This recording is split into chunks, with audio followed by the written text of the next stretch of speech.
Welcome to the Coach Debbie Potts Show, where high performers learn how to stop guessing and start aging stronger, not slower.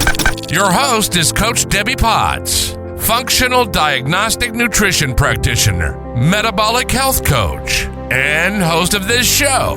Here, we dive into the why behind fatigue, stubborn weight, hormone chaos, gut issues, and declining performance. Using real data, functional lab testing, metabolism analysis, and simple daily habits that actually move the needle. Whether you're an endurance athlete, an executive, or simply committed to becoming your strongest future you, you're in the right place. Let's get started. I'm looking forward to this conversation today. Today is a guest, Dr. Kevin Tracey. He is a medical doctor, a world-renowned neuroscientist, president and CEO of an Institute for Medical Research, and one of the pioneers who fundamentally changed how medical medicine understands inflammation. Dr. Tracey discovered that inflammation isn't just an immune system problem, but it's regulated by the nervous system through specific neural circuit known as the inflammatory reflex, controlled by my favorite topic lately, the vagus nerve. And we are going to talk about what the inflammatory reflex is about and how this discovery launched a new field called bioelectronic medicine, which uses nerve signaling, not drugs, to regulate immunity and disease. So this goes so into what I've been focusing on the podcast this year, creating flow, improving digestion, healing the body from different diseases. The list goes on. And if you are struggling with what you're doing now to feel your best, I keep going back to the foundations, work backwards. Area of opportunity is usually working north, and the role of the vagus nerve, the wandering nerve, and how much impact high vagal tone has on the rest of our body. So if you're a health optimizer, you're doing whatever you can do today to be your best self in the future, I call the future you blueprint. We need to look at what we can do today. And that is being a health optimizer, taking ownership of your health and learning what to do, what tools. That's what we do, creating your future you blueprint, figuring out what do you need to do, order of operations, where do we need to start, and not try all this different stuff at once and get stuck in the cycle of trial and error because you're listening to podcasts, you're reading some new blog, you're looking at social media, and you are overwhelmed. And you keep trying to do all this other stuff that people are doing. It might work for them, but it might not work for you. So we need to work on you as a unique individual to figure out what is the best program and phased, not doing it all at once. So let's learn more and see what we can do today to be even better tomorrow.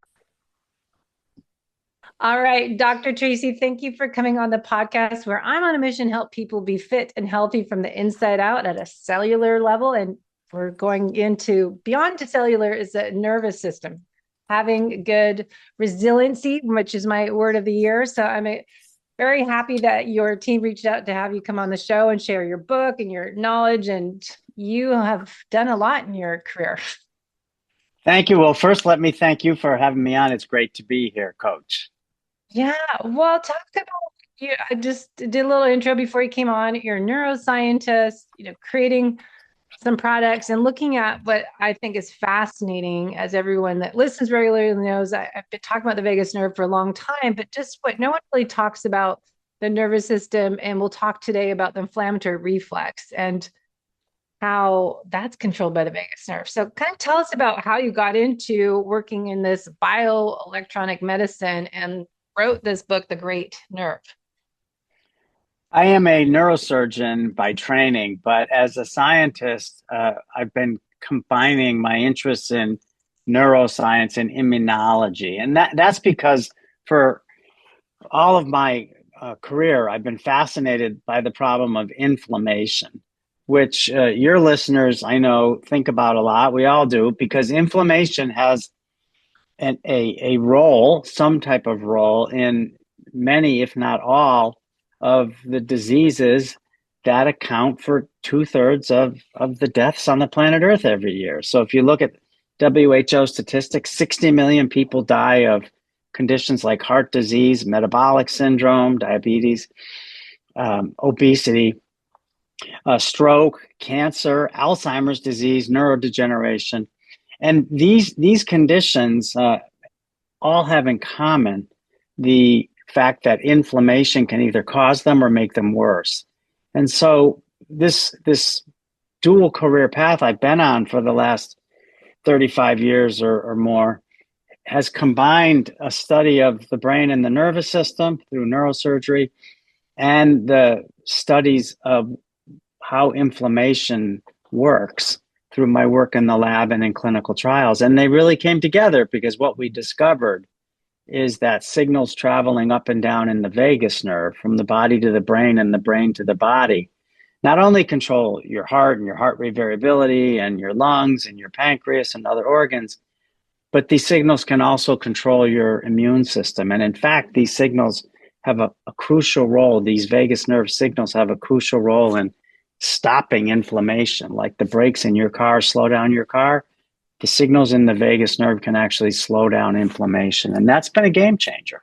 That insight has led to the FDA just this past summer giving approval to a new device, which is implanted on the vagus nerve by a company that I co-founded many years ago called SetPoint Medical. And that device is now FDA approved to treat inflammation in patients with rheumatoid arthritis. So there's a lot to talk about here, Debbie.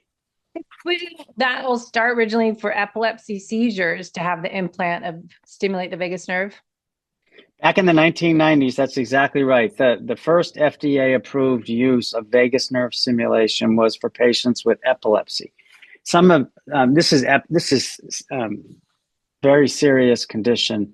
This type of epilepsy patients, some of them were having seizures, sometimes 40 or 50 epileptic seizures every hour, and the medications that they had tried to treat this failed to stop these seizures. And so these are people with very serious epilepsy who, when they were implanted with a vagus nerve stimulator, many of these patients, about half, had a significant improvement in their seizure frequency. And so that was the first FDA-approved condition for using vagus nerve stimulation. But it's very different from what we're doing now with the SetPoint device.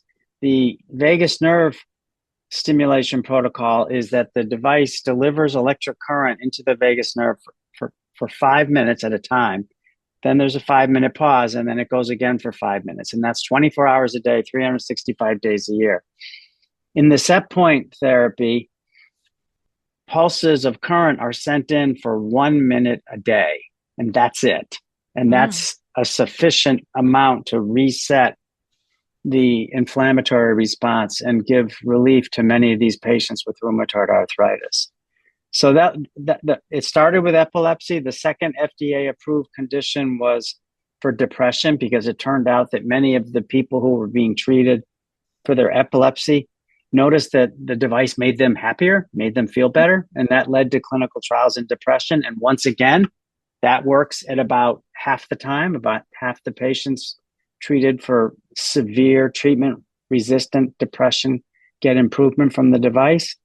But some are quick to say, well, 50%, isn't that great? Well, we don't understand the mechanism. We don't know why vagus nerve stimulation stops epileptic seizures half the time, and we don't know why vagus nerve stimulation seems to benefit depression half the time. But if you're having 60 or 80 seizures an hour and can't drive and can't work and can't leave your house, and you have a 50% chance of getting better, that you have to put yourself in the patient's shoes. That's right. Mm-hmm. Same for depression. These people have tried all of the drugs that are available. They've tried the talk therapy. They've tried everything. Some of them are suicidal. Many of them can't work or take care of their family members or participate in their in their communities. And so now, again, a 50% response rate is good.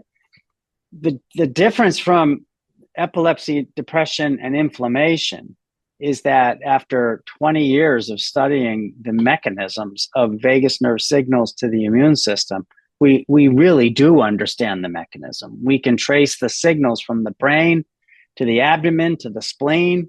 Inside the spleen, we can identify individual immune cells that are responding to the signals. And so we know as much, if not more, frankly, about how this works in inflammation than we do how many anti-inflammatory drugs actually work. And so there's a lot of, people say vagus nerve stimulation. It's not all one size fits all for these kinds of discussions.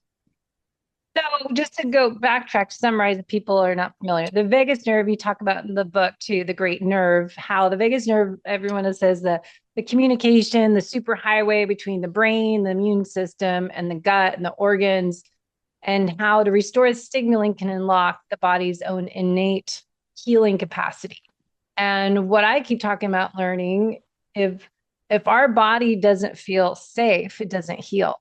And if we are stuck in sympathetic nervous system, the sympathetic dominance clients, they are in survival mode and their body, nothing's working over on that, what should happen in the parasympathetic state. And you're saying that's connected to not just feeling safe, but controlling inflammation. Yes, let's break it down to, as you said, what's the vagus nerve? So we talk about the vagus nerve, and you have one on each side of your body, like two thumbs or two kidneys. So you have two vagus nerves. And it travels from about the level of your ears, starting in your brain, down your neck and chest into the abdomen. And along the way, it sends off branches to all the organs that you never think about all day long. And it's part of your autonomic, as in self-governing, autonomic nervous system. And so it's carrying signals from the body up to the brain and back that operate reflex circuits. And these reflex circuits keep your organs functioning in a harmonious way that we call homeostasis, which really is synonymous with health. Now that sounds all pretty straightforward, except you don't have two vagus nerves. You have 100,000 vagus nerves on each side of your neck. And each and every one of those fibers, so you now 200,000 vagus nerve fibers, each and every one of them has a very specific anatomic path from the body to the brain or the brain to the body. Each and every one of them carries information in one direction only, up or down. And each and every one of them controls functions that were selected by millions and hundreds of millions of years of evolution to do something very specific. So when someone says to me, and there's billions of web impressions, which social media and the web, which I find many of them extremely confusing, because someone says to me, I want to stimulate my vagus nerve. I explain, well, you have 200,000 of them, and we estimate maybe 500 or 1,000 are turning off your inflammatory response. Which of the other 199,000 are you trying to stimulate, and how are you going to do that specifically? Well, you can't, of course. You can't. So there's a tendency sometimes to wave hands and say, well, if the sympathetic system is on, if you're in too much fight or flight, then you've turned off your rest and digest. Well, that's not true either. And we know this from really cool experiments done in New Zealand with sheep exercising in a lab on a treadmill. And all I can think of is Gary Larson Far Side cartoons, right? Yeah. So the scientists, this is very recent exercise physiology research that I think your audience would love. So you put the sheep on a treadmill, you tip it up to 20% or something. So they're running uphill, they get short of breath, they're working hard, and they've got monitors all over their heart and all over their nervous system. And what these scientists proved is that during exercise, of course, your sympathetic nervous system is activated. You have increased heart rate, increased blood pressure, increased cardiac output. That's all fine. That's what you'd expect. But they also found that there was increased activity in the vagus nerve, which is classically called the rest and digest nerve. So how can that be? And what is it doing? Well, it turns out if they block the vagus nerve, in those sheep, their cardiac performance declined and their VO2 max declined, their cardiac output declined.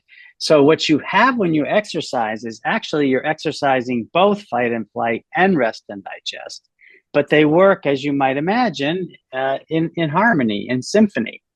And it would be like taking out an entire half of the orchestra and trying to have the Beethoven symphony sound the same.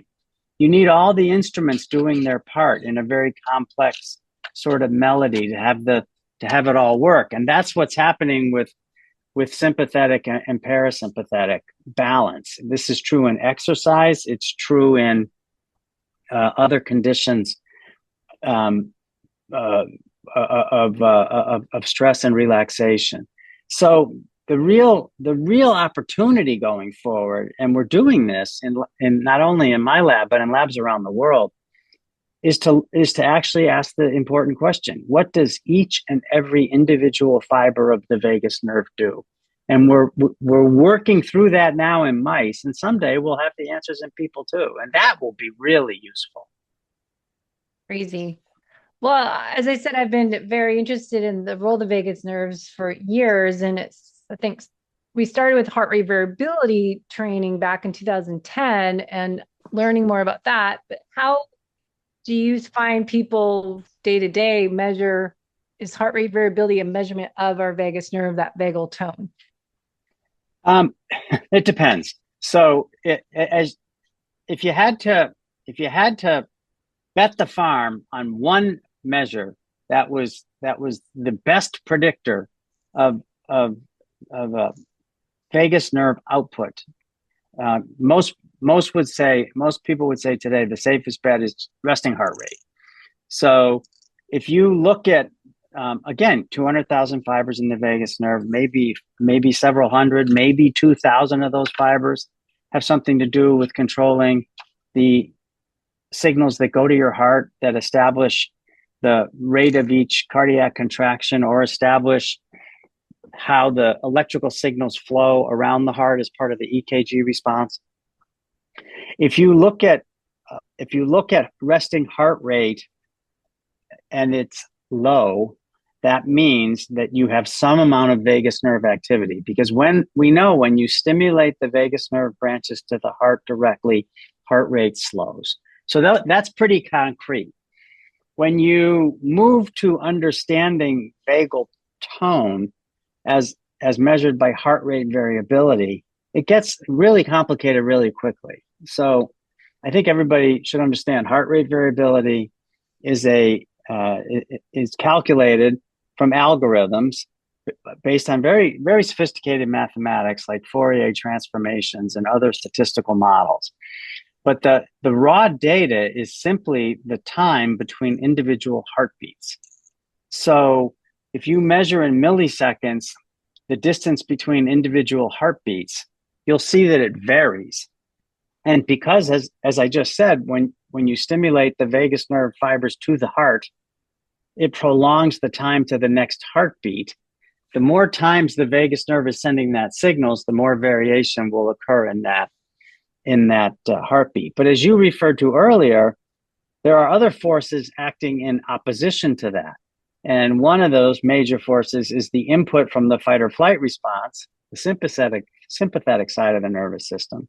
And those signals tend to shorten the time between individual heartbeats. So people talk about this balance, and that would be fine if everyone was measuring everything the same way every time, but they're not. The algorithms in the watches are different than the algorithms in the other wearables, and they're different than the algorithms that the doctor might have in her office, and they're different than the algorithm on and on and on and on. And the little things make an enormous difference in the measurements of heart rate variability. So for instance, my colleague Sangeeta Sivan, who runs the lab with me at the Feinstein Institute in New York, Sangeeta and I years ago built a heart rate variability detector, a software program, and connected it to EKG leads and started studying ourselves and our colleagues. And what we noticed was everything mattered. The body position during the collection of the data, how many extraventricular contractions occurred, because those have to be subtracted from the EKG signal, and that completely changes the algorithm and the calculations. Whether or not the person had eaten breakfast, whether or not the person was thirsty or dehydrated or fully hydrated, these things are just simply not incorporated in the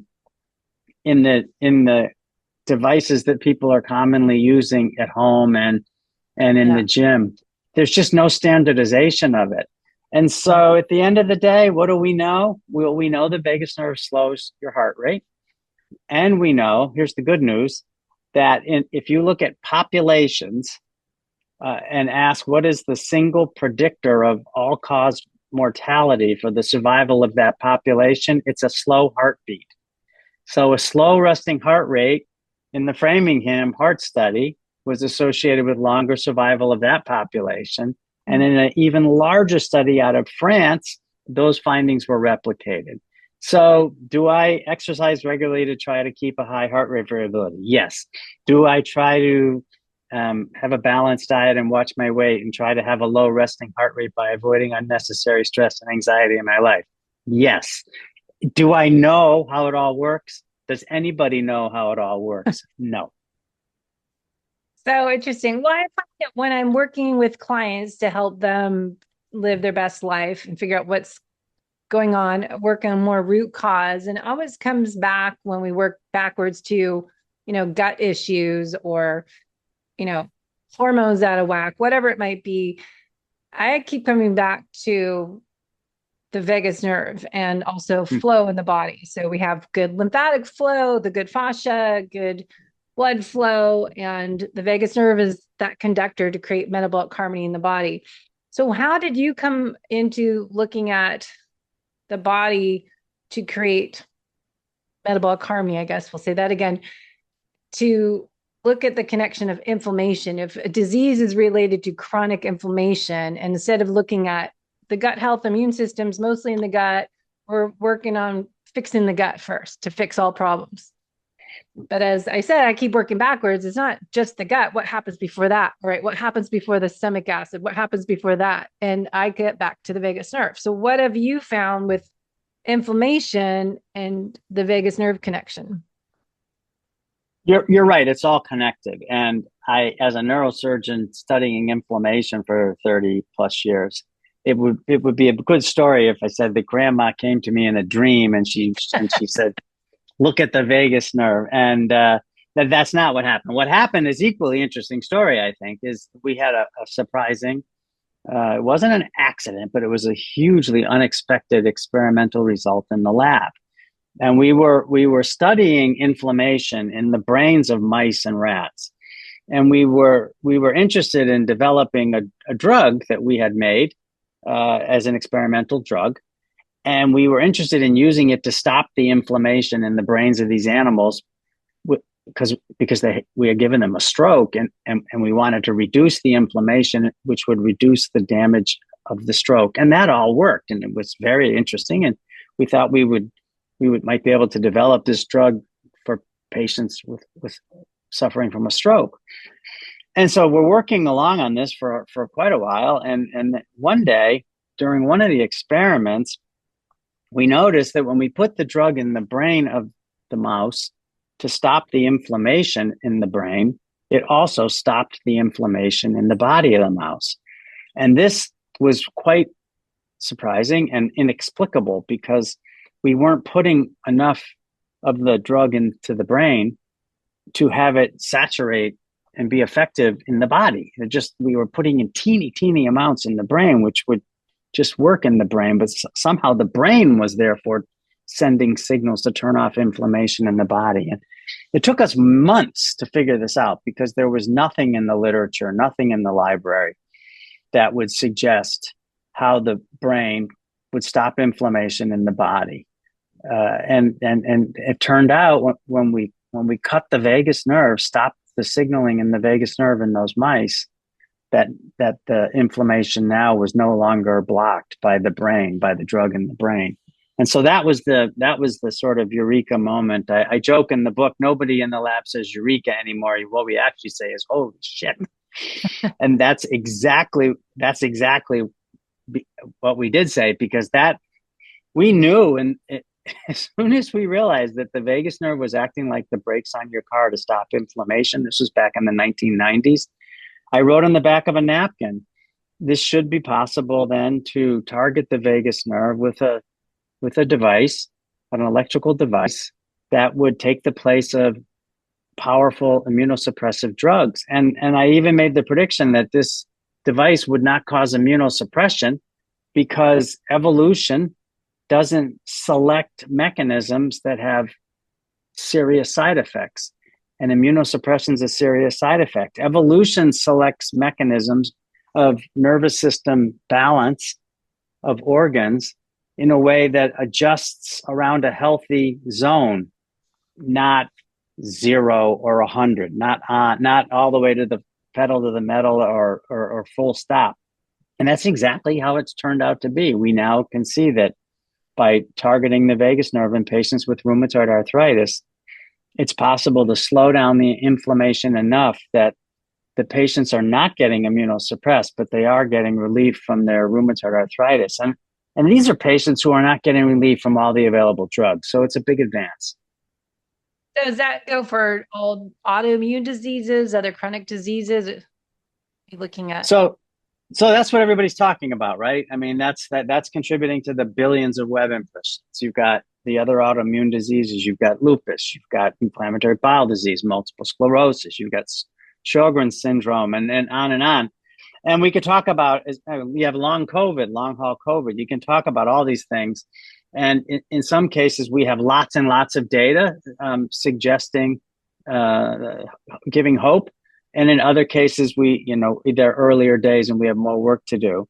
To be clear, the FDA has approved the SetPoint medical device for rheumatoid arthritis in the United States in patients who are refractory to or intolerant of the biologics, the JAKs, the other powerful anti-inflammatories. So that's what's available now. It's about 1.5 million patients in the United States. Wow. So all the other ones are still in the research stage.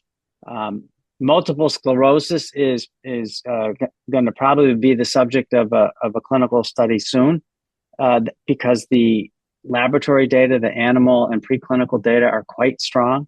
And what's so interesting to us about that data is that when you use the vagus nerve stimulator in the lab, this is not a clinical study yet, it will be, you see that, as you'd expect, there's less inflammation because of everything we're talking about. But what was a very pleasant surprise is there was also increased remyelination. So in MS, you have the inflammation damaging the myelin, and then you have the nervous system battling back, trying to put new myelin back in place to restore the conductivity in the nerves. And that's exactly what we're seeing. The remyelination may be really important as a clinical endpoint. In inflammatory bowel disease, there have been several trials, 1 or 2 by SetPoint Medical, but then other independent trials by independent groups. And it's always nice to have independent studies and labs finding the same thing. In diabetes and metabolic syndrome, there's lots of animal studies and some early clinical studies.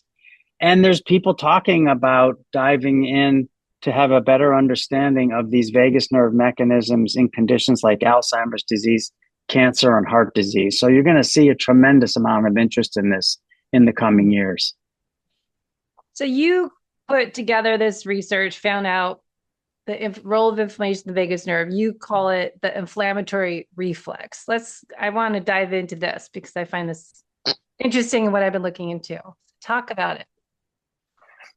It's a really important topic, and I'm glad you asked. So let's break it down to basics. When you sit in the doctor's office and your leg is dangling off the end of the table, and she taps your knee with a rubber hammer, and your foot goes up, and you say, "Who did that?" That's a reflex, and that's obviously a somatic reflex of the voluntary nervous system.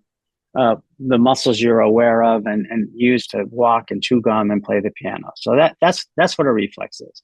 But those same things are happening in your organs. So in a reflex, there's a signal that goes in to the sensory nervous system. So in this case, that's the rubber hammer stretching the patellar tendon.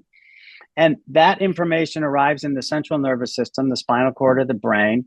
And in the central nervous system, those signals are processed to send a motor signal back down to the source of the incoming information, and maybe to other sources too. In the knee reflex, when the signal goes back down, it activates the quadriceps femoris, which contracts and your leg pops up. And it also relaxes your hamstrings, which is called a reciprocal effect. So we understand all that. But that same idea is happening in your pancreas, in your heart, and in all the organs you don't think about. And so how does that work for inflammation? Well, when you have too much inflammation, say you have the flu, your immune system starts cranking out cytokines like TNF and IL-1. Those cytokines make you feel sick. They make you feel fatigued. They make you lose your appetite. They make you lose interest in your friends and family. They make you feel depressed. Cytokines, if I inject you right now with TNF or IL-1, you will feel like you have the flu or like you have a mild case of depression or fatigue. So in the inflammatory reflex, when inflammation is occurring in the body, those cytokines can interact with the nervous system, the vagus nerve and other nerves, to send signals up into the brain. That's the input into the reflex. In the brain stem in this case, the signals coming up the vagus nerve are processed in the nucleus tractus solitarius, and they're relayed over to the medulla where the dorsal motor nucleus of the vagus nerve sits. And that activates signals to travel back down the vagus nerve to the cells of your immune system that are making the cytokines. And it gives a message, stop. You made enough cytokines, slow down. And so that's the inflammatory reflex. And when we put an electrical stimulating device, like the set point medical device on the vagus nerve, we're actually activating those reflex circuits. And that's what turns off the inflammation. Just the reflex would be the innervation of the vagus nerve, is kind of the hitting the knee with the device. You're in the doctor's office, you're doing that to the vagus nerve to activate it, to turn on, off inflammation. In the doctor's office, you're turning on the patellar tendon and the other nerves in your leg, not the vagus nerve, but in your organs where inflammation can be occurring, the vagus nerve is there, and the inflammation does turn on the vagus nerve in the parts of your body that you're not aware of.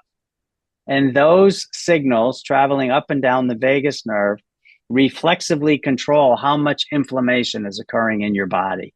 So you happen to be aware of your knee-jerk reflex because you watch your leg go up and down, but we're not aware of the inflammatory reflex controlling our immune system in the background all day long. What about the acetylcholine part of it, the neurotransmitter? Because I was reading that's the inflammatory anticholinergic pathway is shut off. Is that involved in this?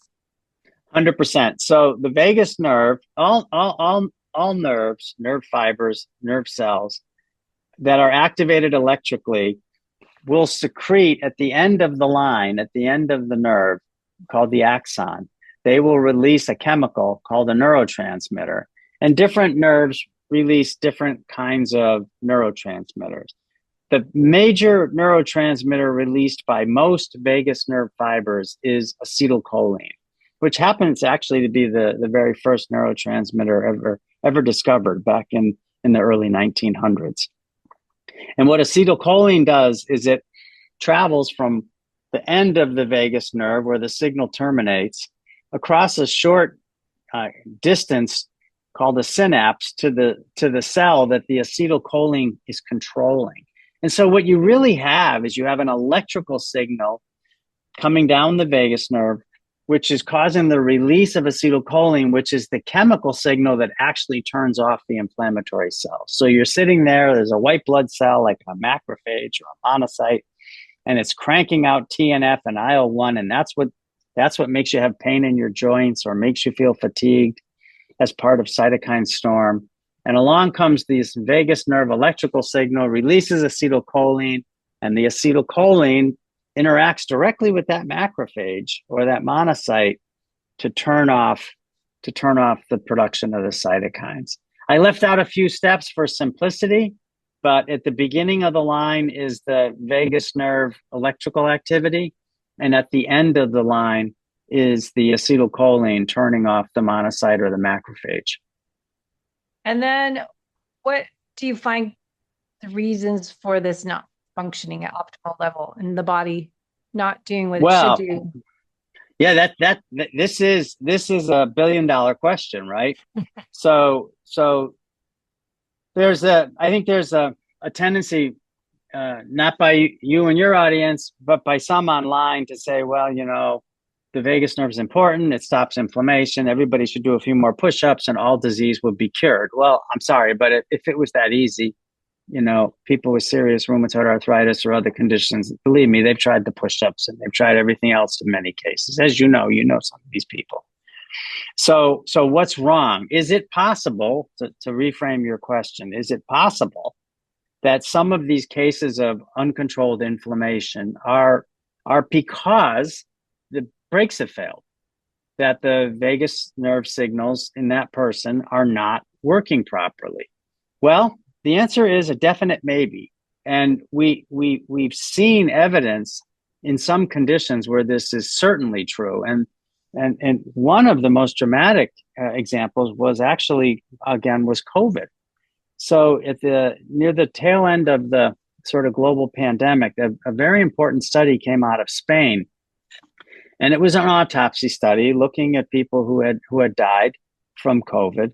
And what the investigators found is that many of these victims had damage to their vagus nerves.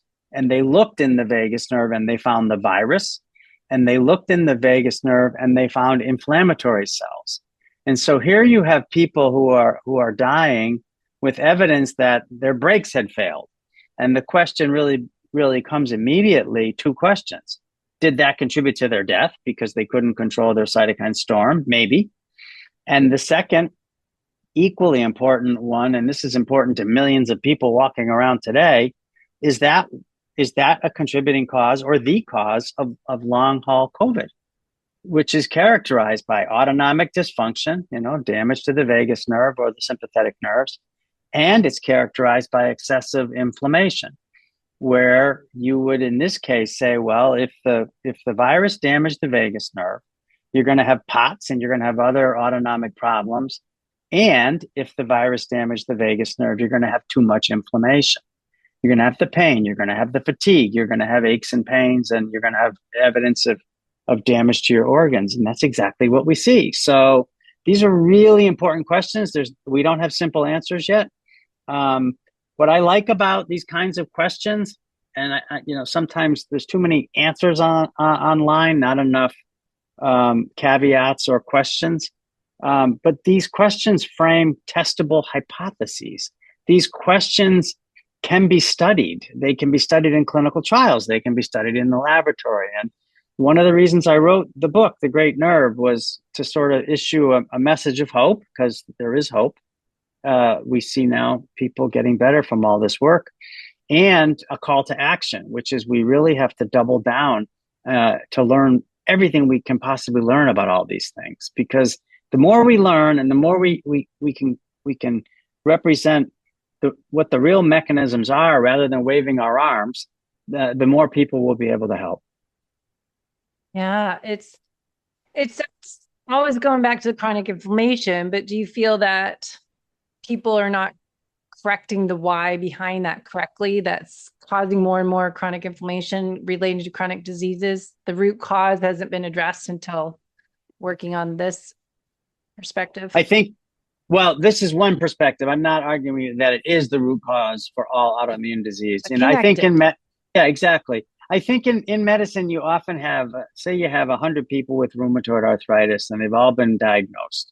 It might be that 80 of them or 50 of them have the same kind of rheumatoid arthritis, and the other 50 have things that are like rheumatoid arthritis, but they're maybe not exactly the same. Maybe there's different genetic underlying cause. Maybe their condition came on because they were exposed to a different virus 10 years before. Maybe their condition is caused by some other thing that hasn't been identified yet. That's kind of the problem in these situations, is that we tend to group patients together into conditions as best we can with what we know today.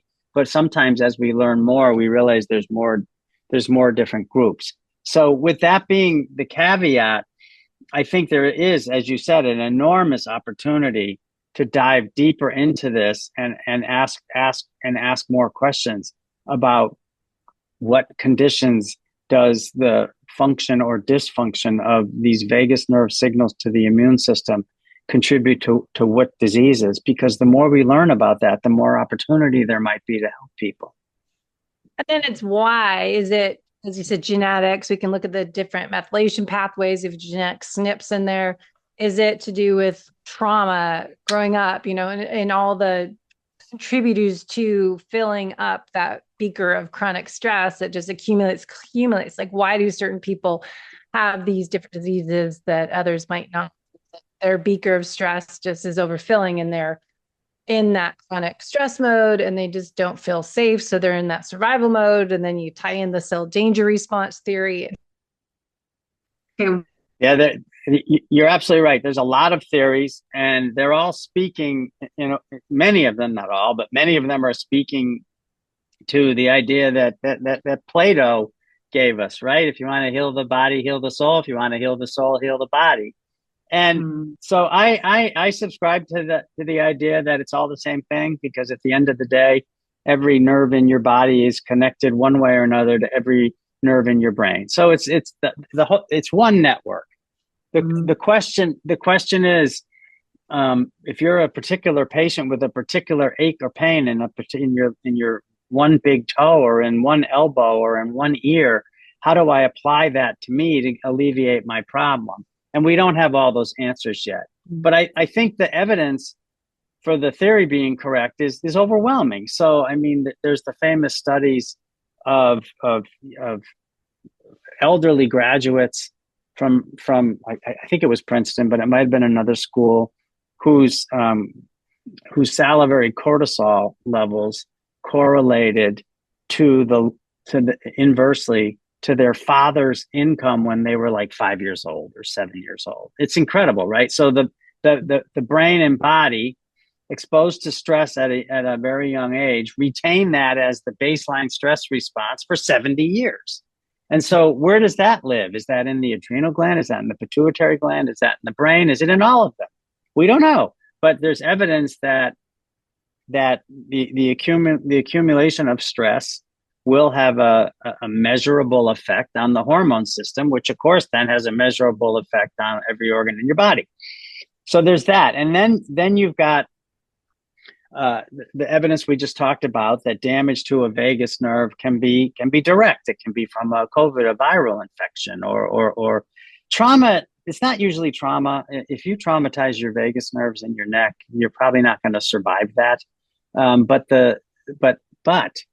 But vagus nerve function does tend to decline with age, and that's very interesting. What does that mean for the accumulation of inflammation that we call inflammaging that we see with aging?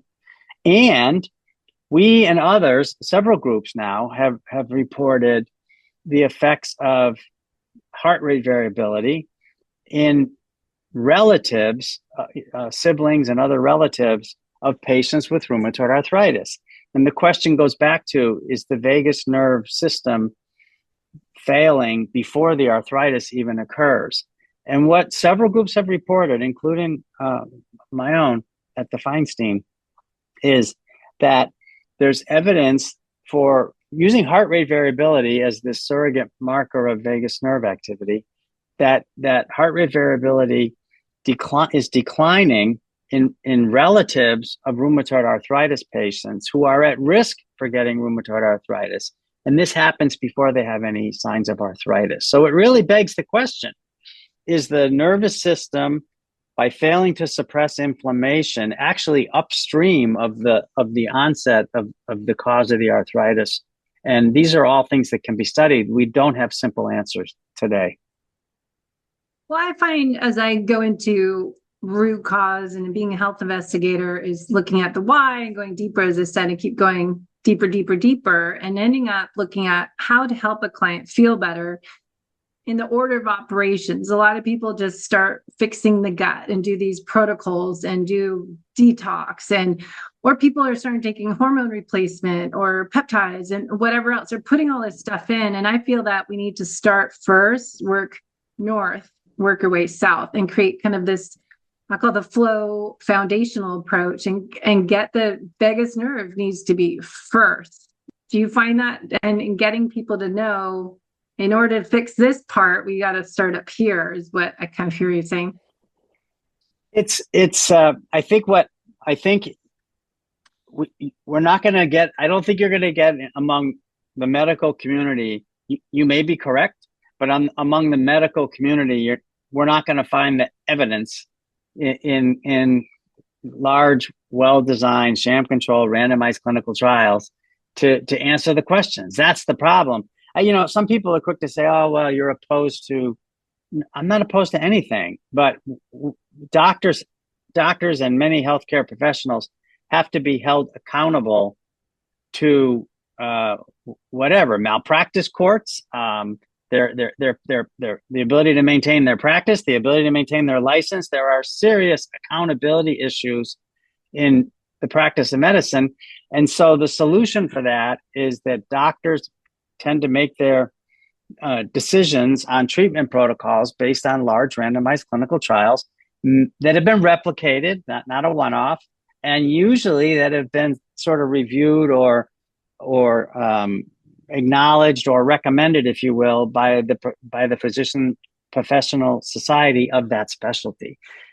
So that's how it works, and that's the reason it works. It's for accountability, and so I separate my own self-experimentation, if you want to call it that, in various self-help practices or self-help activities or wellness activities, because I enjoy doing it. I'm curious about how these things work, and I'm curious about how these various things make me feel. And what's really, really interesting is how hard it is to separate the simplest of things. Like, do I feel fatigued and bad in my head, my brain, in my mind, because some problem originated in my mind, some emotional response to something, some long repressed unconscious grief from something that you would assign a root cause to arising in the mind or the brain, or am I walking around with a chronic inflammatory condition that's painless in my abdomen, but is sending these depression signals up my vagus nerve that I'm completely unaware of until I feel depressed?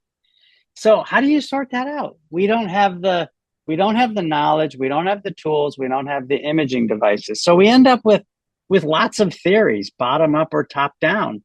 And the theories are interesting. And eventually we'll have the tools and the resources to study them all one by one. That's what has to happen. Because as long as healthcare is as expensive as it is, and as complicated as it is, and as risky as it is, and as long as doctors are being held accountable, the world's going to continue to rely on and await randomized controlled trials. And for most of these things, we just don't have them. Why we holistic health practitioners help people, because we don't do we just work on everyone as an individual and not do a big case study to make sure that research is out there. It's like working on the client. How do you feel? And let's work on getting your body feel safe. Let's get you out of that chronic stress mode. So do we have any, we can use a device to talk about what you use, but I've used Pulsetto. I've used a vagus nerve device in my ear. The Pulsettos around your neck. What is your device, bioelectrical medicine field that you've been using, and can other people use it besides autoimmune? So at the end of the day, the problem with almost every one of those devices, the ones you mentioned and many, many more, is that we don't have the data. Just recently, somebody was asking me specifically about a specific device which I hadn't seen before, and I looked quickly on their website, and look at all of our science is here for medical practitioners, and there was 15 or 20 scientific links to scientific papers. So I was expecting to be able to read them all, and I clicked and I couldn't read any of them. Nothing opened. So if it's a casual consumer, it's like, oh, these got 15 studies, it must be good, I'll buy it. But the studies weren't there. And so then I did a deep search. I did a deep dive on PubMed and Google Scholar, and they don't have any published randomized clinical trials. So it comes down to let the buyer beware. And so, it goes back to what I said before. For people who can afford it, some of these things are very expensive. If you can afford it and you like to play with little machines and you like to experiment on various wellness things and it makes you feel better, fine.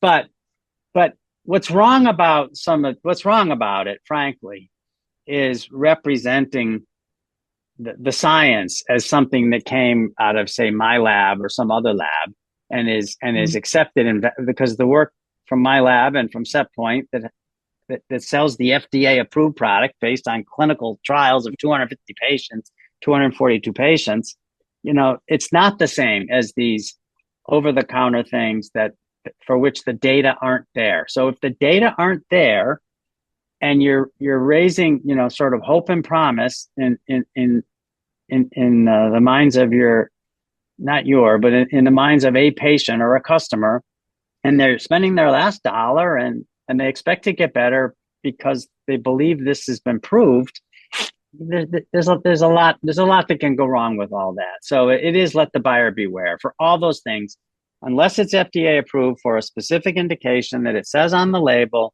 and it's been validated in randomized controlled trials that have been replicated in large cohorts of people. That's really what everybody should know. Yeah, that's a good reminder. So what if we don't have a good FDA-approved device to use? We know the vagus nerve is related to this inflammatory control, and we're working on what we can do to minimize any chronic inflammation. What are other solutions then? I mean, all the things you recommend, right? All the things that our grandparents told us to do, and hopefully our physicians are telling us. Eat a balanced diet, get enough sleep, try to avoid unnecessary stress in your life, have meaningful, loving relationships with your friends and your family. You have a hobby, read a book, go down the list, work out regularly, try to do, stretching and balancing exercises as well as aerobic exercises and some strength training. All of those things do tend to contribute to a lower resting heart rate, which means you've quote unquote stimulated some of your vagus nerve fibers anyways. And most of those things also tend to contribute to increased heart rate variability. So once again, you've probably stimulated what you would call vagus nerve activity, and the reason it's a Pascal's wager. I don't mind doing it. I kind of like doing it. It makes me feel good. And if increasing these other vagus nerve signals to my heart also tend to increase the signals to my spleen that are lowering the inflammatory response, that's great. That's great. And if it doesn't work, I may never know, right? So it's a Pascal's wager. So the flip side of that is, why do you think we have such a problem? It's because we don't do all that. I think that which problem are you referring to? This chronic inflammation, all these chronic diseases, autoimmune issues, they're just nonstop for so many people at all ages now. Yes. So I think there's several factors, and we don't understand them all, as you hinted at. The first is that every one of these things is chicken and egg. If you start with some condition that activates inflammation, you got a spiral where the inflammation gets worse and the condition gets worse. So all the things we've been talking about, right? If you're not eating a balanced diet, if you're eating an unhealthy diet, this can disrupt your microbiome, and that can contribute not only to inflammation, but increasing inflammation. But it can also send signals up your vagus nerve that there's something wrong, as you were talking about before, in your intestines. I mean, there's a theory that that's where Parkinson's disease begins, is in your gut. And there's another theory that Alzheimer's disease may begin in the gut too.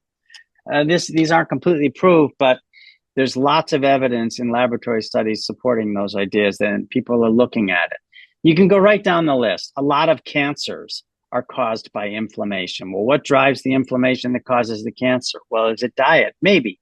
Is it microplastics? Maybe. Is it something in the air? Radiation? Maybe. Then you get to the point of overeating or eating unhealthy diets, or underactivity and not exercising, and excessive weight gain. That causes inflammation, and that type of inflammation manifests as insulin resistance. And then you go back to the increasing association of these inflammatory conditions with depression and anxiety. Well, it turns out that depression and anxiety cause increased inflammation in the body, but increased inflammation in the body causes depression and anxiety. So in all of these situations, which come down to sort of the actionable items, or the targets of many wellness practices and healthy practices, you have a chicken and egg relationship around starting and stopping inflammation.